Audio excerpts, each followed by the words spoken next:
सर्वच वाहनांमध्ये इलेक्ट्रिक गाड्या सध्या बाजारात उपलब्ध आहेत, परंतु याचा फटका लोकांना बसत आहे। तर यामध्ये कुठेतरी इम्प्रूव्हमेंट करायला पाहिजे। त्यामुळे अनेक लोक इलेक्ट्रिक गाड्या घेण्यासाठी घाबरत असतात। अशीच एक धक्कादायक घटना सध्या समोर येत आहे।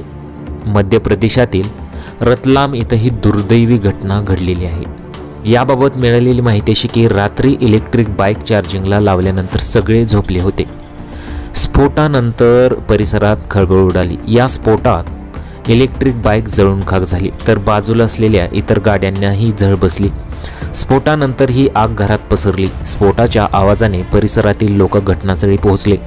त्यांनी आत अडकलेल्या लोकांना बाहेर काढलं, पण धुरामुळे श्वास गुदमरून 11 वर्षीय चिमुकलीचा मृत्यू झालेला आहे।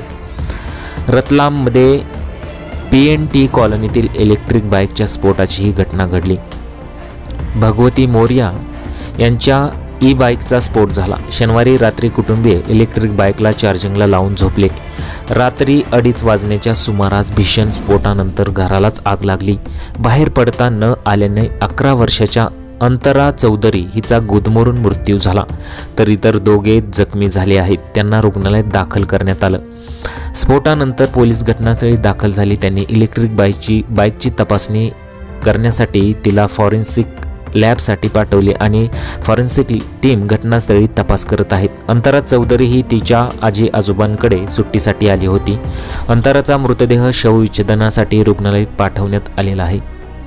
इलेक्ट्रिक गाड्या ह्या चांगल्याच आहेत, परंतु यामध्ये इम्प्रूव्हमेंट ही झालीच पाहिजे, तरच कुठेतरी अशा घटना घडायच्या थांबतील।